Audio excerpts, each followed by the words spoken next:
నమస్తే, welcome to Liya news. ఆంధ్రప్రదేశ్లో జరిగిన లిక్కర్ కుంభకోణం పెద్దదా, లేదు అంటే టీడీఆర్ బాండ్ల కుంభకోణం పెద్దదా? ఈ విషయంలో వైసీపీకి సంబంధించిన ఇద్దరు నాయకులు కలిసినా కూడా ఇదే చర్చ నడుస్తోంది. ఈవెన్ ఆ స్కామ్తో సంబంధం లేని వైసీపీ నాయకులు కూడా ఇదే మాట్లాడుకుంటున్నారట. ఆసక్తి కలిగించేటువంటి ఈ అంశంలో మరి ఎంక్వైరీ ఎంతవరకు వచ్చింది అన్న విషయాలను తెలుసుకుందాం. మనతో పాటు ఉన్నారు సీనియర్ జర్నలిస్ట్ సత్యమూర్తి గారు. నమస్కారం సార్. నమస్కారం అండి. సార్, ఇప్పుడు ఆంధ్రప్రదేశ్లో ఒకటే చర్చ నడుస్తోంది. మొన్నటి వరకు లిక్కర్ స్కామ్ భారీ స్కామ్ అనుకున్నారు. కానీ ఇప్పుడు మళ్ళీ టీడీఆర్ బాండ్ల కుంభకోణం కూడా తెర మీదకి వచ్చింది. దీని తర్వాత ప్రజలందరూ ఈ రెండిట్లో ఏది పెద్దది అని బెట్టింగ్లు కూడా వేసుకుంటున్నారంట.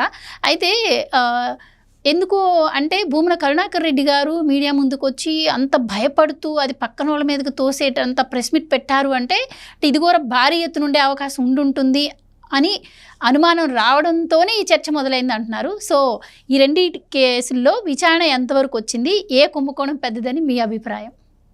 అంటే ఏ కుంభకోణం పెద్దది అంటే చెప్పటం కష్టం. రెండు కుంభకోణాలు పెద్దవే. మద్యం కుంభకోణంలోనేమో అంటే 3,200 కోట్ల రూపాయలు విదేశాలకు వెళ్ళిపోయినాయి. అది కాకుండా ఇంకా ఎంత గోల్డ్ కొన్నారు, ఎంత డైమండ్స్ కొన్నారు, రియల్ ఎస్టేట్లో ఎంత పెట్టారు, హైదరాబాదులో ఎన్ని వెంచర్లు వేశారు రియల్ ఎస్టేటు దీన్ని పెట్టి, ప్లస్ ఇప్పుడు ఆస్తులు కూడా కాన్ఫిస్కేట్ చేస్తూ ఉన్నారు. ఆ లిక్కర్ కుంభకోణంలో సంపాదించిన డబ్బులు చాలా వరకు ఎన్నికల్లో ఖర్చు పెట్టేశారు. ఎన్నికల్లో మొత్తం అంతా కూడా ఓట్లు కొనటానికి పంచిపెట్టారు. అది ఎంత అనేది ఏంటి అనేది ఇప్పుడు మొత్తానికైతే 1,00,000 కోట్ల రూపాయలు అయితే వాళ్ళు క్యాష్ ట్రాన్సాక్షన్స్ చేశారు. అంటే మద్యం అమ్మి, ఈ మద్యం అమ్మటం ద్వారా 1,00,000 రూపాయలు ఓన్లీ క్యాష్ 1,00,000 కోట్ల రూపాయల క్యాష్ ట్రాన్సాక్షన్స్ చేశారు. కాబట్టి అందులో ఎంత కొట్టేశారు అనేది అది ఇప్పుడిప్పుడే బయటపడుతూ ఉన్నది. ఏసీబీ కోర్టు కొన్ని ఆస్తులు జప్తు చేయడానికి ఆల్రెడీ పర్మిషన్ ఇచ్చి ఉన్నది. అదే ఆ ప్రాసెస్ జరుగుతూ ఉన్నది. ఇప్పుడు మీరు అన్నట్టు టీడీఆర్ బాండ్ల కుంభకోణం మీద కూడా ఎంక్వైరీ స్టార్ట్ అయ్యి చాలా రోజులైంది. ఇప్పుడు ఒక కొలిక్ వచ్చింది, అంటే A1, A2, A3లు ఫిక్స్ చేసే టైం వచ్చింది. దాంతో భూమన కరుణాకర్ రెడ్డి అని తిరుపతి మాజీ ఎమ్మెల్యే వచ్చేసి ఇదంతా నాకేం సంబంధం లేదు, నాకు సంబంధం లేదు, నా కొడుక్కి సంబంధం లేదు, ఇది అంతా కూడా శ్రీలక్ష్మి చేసింది అని శ్రీలక్ష్మి అంటే IAS officer, senior IAS officer. ఆమె గనక ఈ కుంభకోణాల్లో పార్టిసిపేట్ చేయకుండా ఉన్నట్టయితే, పబ్లిక్ మనీని కాపాడినట్టయితే, ఆ నిష్పక్షపాతంగా పనిచేసినట్టయితే ఆంధ్రప్రదేశ్ ప్రభుత్వానికి చీఫ్ సెక్రటరీ అయ్యి ఉండేది. అటువంటిది జైల్లో పడి ఆరోగ్యం చెడగొట్టుకొని, ఇప్పుడు ఆ ఆరోగ్యం ఎంత చెడిపోయిందో కరుణాకర్ రెడ్డి చెప్పాడు కదా. అంటే జుట్టు అంతా ఊడిపోయింది, ఆమె 11 విగ్గులు పెడుతున్నది అని. అంటే బాధాకరమైనా కానీ ఆ విషయాలన్నీ మనం చెప్పుకోవాలి. ఎందుకు అంటే ఒక మహిళని విగ్గు వాడుతున్నది, ఒక్కొక్క విగ్గు 50 లక్షలు కాస్ట్ పడుతుంది, 11 విగ్గులు ఉన్నాయి అని మనం చెప్పుకోవటానికి నిజంగా బాధపడాలి. ఒక మహిళని అట్లా మాట్లాడతాడా అని. కానీ శ్రీలక్ష్మిని చూస్తే అంటే ఆమె అనుభవించిన జీవితం చూస్తే, అంటే రాజశేఖర్ రెడ్డి ఉమ్మడి ఆంధ్రప్రదేశ్కి ముఖ్యమంత్రి అయిన తర్వాత ఈమె చేసిన కుంభకోణాలు, ఈమె పార్టిసిపేట్ చేసిన కుంభకోణాలు, చివరికి జైలుకి వెళ్ళే వరకు వచ్చిన తర్వాత కూడా ఈ టీడీఆర్ బాండ్ల కుంభకోణంలో పార్టిసిపేట్ చేసింది అంటే ఆమె చేసింది. భువన కరుణాకర్ రెడ్డి చెప్పిన దాన్ని బట్టి చూస్తే ఈ తాటకే మొత్తం చేసింది. అంటే తాటిక లేకపోతే లంకిణీనా శంకిణీనా అవన్నీ మనకు సంబంధం లేదు. కానీ ఈ టీడీఆర్ బాండ్ల కుంభకోణం ఏమ చేసింది అని భూమన కరుణాకర్ రెడ్డి చెప్తున్నాడు. అసలు ఈ టీడీఆర్ బాండ్ల కుంభకోణం ఏమిటి అంటే, ఈ ట్రాన్స్ఫరబుల్ డెవలప్మెంట్ రైట్స్ అన్నమాట. టీడీఆర్ అంటే అది. ఇదేంటి అంటే పబ్లిక్ పర్పస్ కోసం మన స్థలం కనుక మనం ప్రభుత్వానికి ఇచ్చినట్టయితే, ఉదాహరణకి రోడ్డు వైడనింగ్ ప్రోగ్రాం ఉంది, రోడ్లు వెడల్పు చేసే కార్యక్రమం. అందులో ఎవరిదైనా వాళ్ళ ఆస్తి కోల్పోతే వాళ్ళకి ఈ టీడీఆర్ బాండ్స్ ఇస్తారు. వాళ్ళు ఏం చేస్తారు అంటే మామూలుగా స్థలానికి స్థలం ఇవ్వడం, లేదు కాంపెన్సేషన్ ఇవ్వటం, వీటన్నిటితో పాటు ఈ టీడీఆర్ బాండ్లు ఉంటాయన్నమాట. ఈ టీడీఆర్ బాండ్లని వాళ్ళు ఈ ట్రాన్స్ఫరబుల్, ఈ రైట్స్ ట్రాన్స్ఫరబుల్ కాబట్టి అంటే వేరే వాళ్ళకి అమ్ముకోవచ్చు, వేరే వాళ్ళకి డెవలప్మెంట్ రైట్స్ అమ్ముకోవచ్చు. దాంతో ఏం చేస్తారు బిల్డర్లు, ఇప్పుడు ఒక మూడు అంతస్తులు వేద్దాం అనుకున్న బిల్డర్కి ఈ టీడీఆర్ బాండ్లు అవసరం పడితే అతను కొనుక్కుంటాడు. అతను కొనుక్కుంటే 6 అంతస్తులు వేసుకోవచ్చు. ఉదాహరణకి చెప్తున్నా. అంటే ఏంటి, అతనికి 3 అంతస్తులకే పర్మిషన్ ఉన్నా కానీ అతను 5 అంతస్తులు 6 అంతస్తులు వేసుకుంటే ప్రాఫిట్ వస్తుంది కదా. ఆ ప్రాఫిట్ని మామూలుగా వీళ్ళు ఎంజాయ్ చేయొచ్చు. ఆ ల్యాండ్ ఓనర్ కానీ, భూమి కోల్పోయిన ల్యాండ్ ఓనర్ కానీ, ఈ బిల్డర్ కానీ ఎంజాయ్ చేయొచ్చు. ఇది సాధారణంగా జరగాల్సిన ప్రక్రియ. కానీ తిరుపతిలో ఏం చేశారో తెలుసా? పాయింట్ నెంబర్ 1, అవసరం లేని చోట్ల రోడ్లు ఎక్స్పాన్షన్ పెట్టారు. అవసరం ఉన్న చోట చేయలేదు, అది వేరే విషయం. ఇది పెట్టిన తర్వాత వీటిలో గవర్నమెంట్ ల్యాండ్స్ను కూడా ప్రైవేట్ ల్యాండ్స్ కింద చూపించి టీడీఆర్ బాండ్స్ తీసుకున్నారు. ఒకటి. రెండోది ఏంటి అంటే ఈ మామూలుగా హౌసెస్ని, అంటే రెసిడెన్షియల్ ఏరియాల్లో ఉన్న వాటిని కమర్షియల్ ల్యాండ్గా చూపించి టీడీఆర్ బాండ్లు కమర్షియల్కి ఎక్కువ ఉంటాయి అన్నమాట. కమర్షియల్కి ఇష్యూ చేయించారు. ఆ తర్వాత అసలు లేనివాడికి, భూమి లేనివాడికి ఇప్పించారు. నిజంగా భూమి కోల్పోయిన వాళ్ళకి ఇప్పించాల, వాడు డబ్బులు ఇవ్వడు కదా. అందుకని ఈ విధంగా ఈ టీడీఆర్ బాండ్ ఎవరికి ఇవ్వాలి? భూ యజమానికి ఇవ్వాలి. అతను భూ యజమాన కాదా అని ఎట్లా నిర్ధారించాలి? ఎన్కంబరెన్స్ సర్టిఫికెట్, ఈసీ అంటారు. ఆ ఈసీ తీస్తే గత 20 సంవత్సరాలు 30 సంవత్సరాలు ఏదో హిస్టరీ ఉంటుంది. ఆ ల్యాండ్ వాళ్ళ అతందా కాదా, ప్రజెంట్ ఓనర్ ఎవరు అనేది తెలుసుకోవాలంటే ఈసీ తీయాలి. ఈసీ తీస్తే ఈసీలో ఉంటుంది. అటువంటి ఈసీ అటాచ్ చెయ్యకుండా టీడీఆర్ బాండ్లు ఇచ్చారు. అంటే ఓనర్ ఎవడో తెలియకుండానే టీడీఆర్ బాండ్లు ఇచ్చారు. అసలు ఓనర్లకు ఇవ్వాల. టీడీఆర్ బాండ్లు తీసుకున్నవాడు అమ్ముకున్నాడు. ఎవరికి అమ్ముకున్నాడు? తీసుకున్నది వైసీపీ వాడే, వాడికి ఇప్పించింది వైసీపీ వాడే, వాటిని కొన్నది వైసీపీ వాడే. అర్థమైంది కదా? ఇది కుంభకోణం. దీన్ని టీడీఆర్ బాండ్ల కుంభకోణం అంటారు. ఇది తిరుపతిలో జరిగింది, గుంటూరులో జరిగింది, విశాఖపట్నంలో జరిగింది. ఇవన్నీ పెద్ద సిటీలో జరిగినాయి. తణుకులో కూడా జరిగింది. తణుకులో వేల కోట్ల రూపాయల విలువైన టీడీఆర్ బాండ్లు ఇష్యూ చేశారు. అసలు తణుకు ఎంత ఉంటుంది? అందులో టీడీఆర్ బాండ్లు, ఈ టీడీఆర్ బాండ్లు ఏంటి? అసలు తణుకుని ఎట్లా సెలెక్ట్ చేసుకున్నారు ఈ కుంభకోణానికి? ఇది ఆసక్తి కలిగించే విషయం.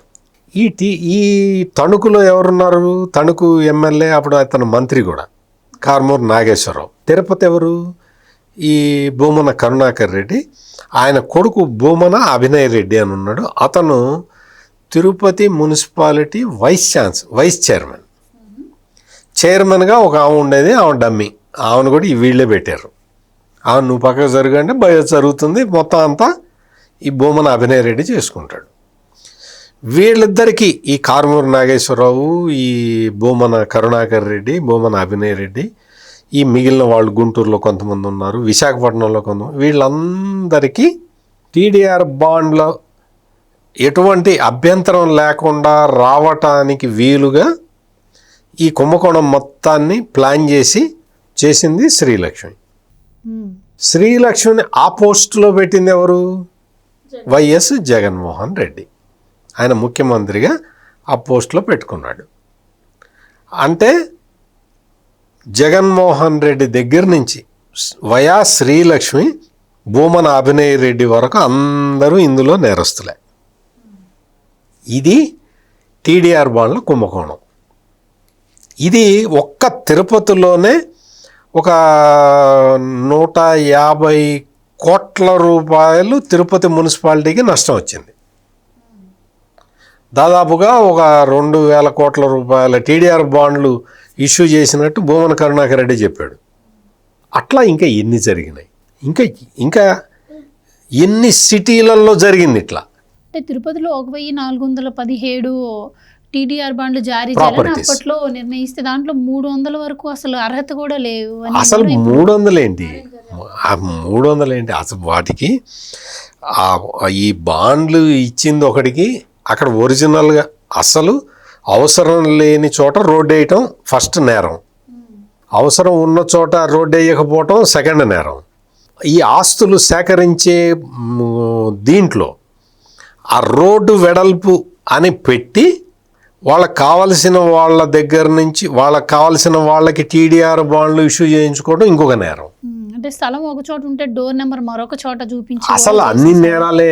ఎన్కంఫరెన్స్ సర్టిఫికేటే తీసుకోలేదంటుంటే ఎన్కంఫరెన్స్ సర్టిఫికెట్ టీడీఆర్ బాండ్ కాపీకి జత చేయాలి, ఒక్కదానికి లేదు. అంటే ఏంటి, మొత్తం టోటల్గా 2,000 కోట్లు కుంభకోణమే ఒక్క తిరుపతిలో. తణుకులో 7,500 కోట్లు ఒక్క తణుకులోనే. అసలు అంత 7,500 కోట్ల రూపాయల టీడీఆర్ బాండ్లు ఇష్యూ చేయటం ఏంటి, అది కుంభకోణమే. విశాఖపట్నంలో అంతే. అంటే ఈ టీడీఆర్ బాండ్ల కుంభకోణం ఏ స్థాయిలో జరిగిందో మనం ఊహించుకోవచ్చు. రాష్ట్ర ప్రభుత్వంలో స్పెషల్ చీఫ్ సెక్రటరీ క్యాడర్లో ఉన్న శ్రీలక్ష్మి ఈ మొత్తం గ్యాంగ్ని నడిపింది. ఎవరి ఆదేశాలతో? బిగ్ బాస్ ఆదేశాలతో, అంతే కదా. బిగ్ బాస్ ఆదేశాలు ఇవ్వకుండా చెయ్యటానికి శ్రీలక్ష్మి మామూలు మనిషి కాదు కదా. మీరు నేను వెళ్ళి చెప్పామనుకోండి, శ్రీలక్ష్మి టీడీఆర్ బాండ్ల కుంభకోణం చేయి అంటే చేస్తుందా? చేయదు కదా. నేను వెళ్ళి చెప్పాను అనుకోండి, శ్రీలక్ష్మి ఇట్లా టీడీఆర్ బాండ్ల కుంభకోణం చేద్దాము అంటే, నువ్వెవరు నాకు చెప్పడానికి, బయటికి బాగుంటుంది అంటుందా? అందా? ఎవరు చెబితే చేస్తుంది? పోనీ భూమన కరుణాకర్ రెడ్డి లేకపోతే కార్మూర్ నాగేశ్వరరావు వీళ్ళు వచ్చి చెబితే చేస్తుందా? స్పెషల్ చీఫ్ సెక్రటరీ క్యాడర్ వీళ్ళిద్దరూ వచ్చి మేడం మనం దోచుకుందాం అంటే చేసేంత ధైర్యం ఆమెకు వస్తుందా? రాదు. ఎవరు చెబితే ధైర్యం వస్తుంది? బిగ్ బాస్ చెబితేనే ధైర్యం వస్తుంది. అప్పటికేంటి, బిగ్ బాస్ 30 సంవత్సరాలు ముఖ్యమంత్రి కదా. బిగ్ బాస్ 30 సంవత్సరాలు ముఖ్యమంత్రి, 30 సంవత్సరాలు మనకి తిరుగులేదు కదా.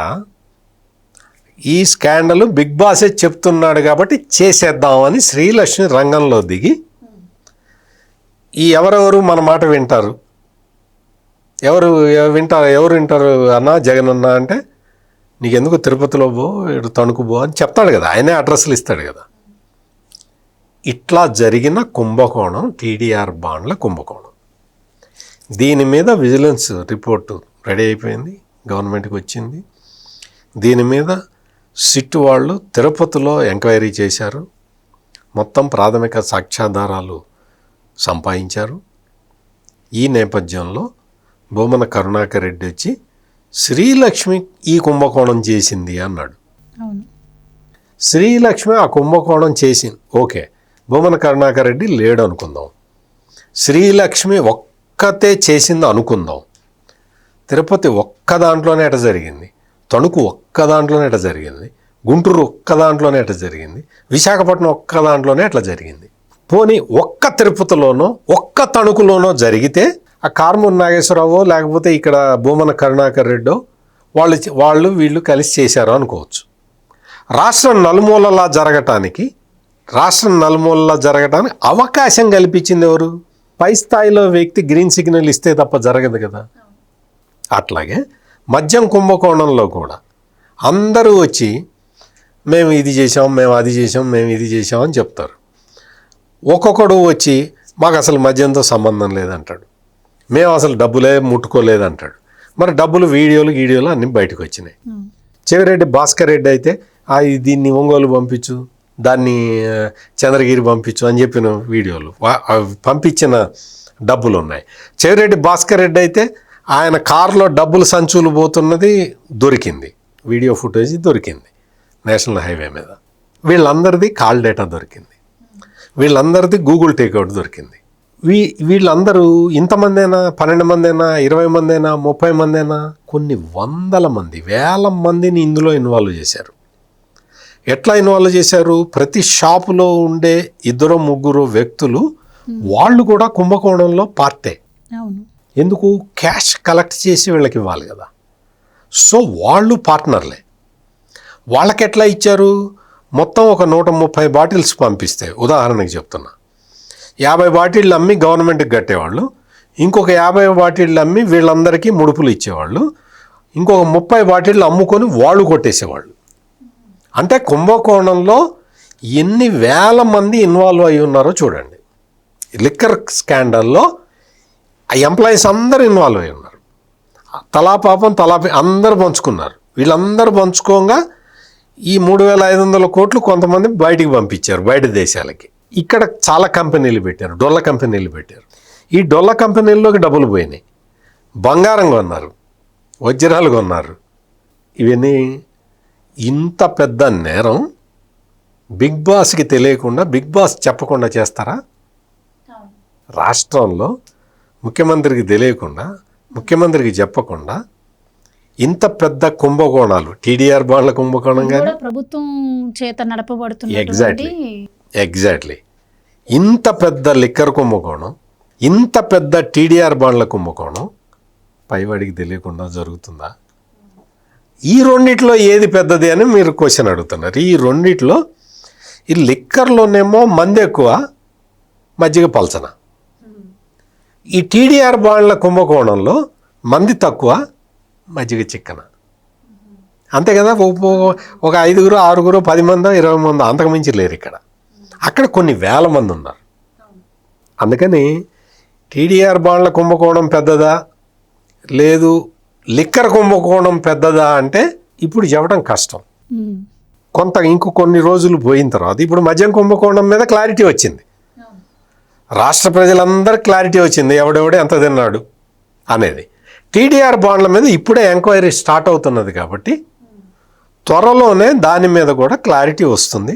శ్రీలక్ష్మి వాటా ఎంత, బిగ్ బాస్ వాటా ఎంత, భూమన కరుణాకర్ రెడ్డి వాటా ఎంత, భూమన అభినయ్ రెడ్డి వాటా ఎంత, కార్మూర్ నాగేశ్వరరావు వాటా ఎంత, విశాఖ మాజీ ఎంపీ ఎంవివి సత్యనారాయణ వాటా ఎంత, ఇందులో ఇంకా ఎవరెవరు ఉన్నారు.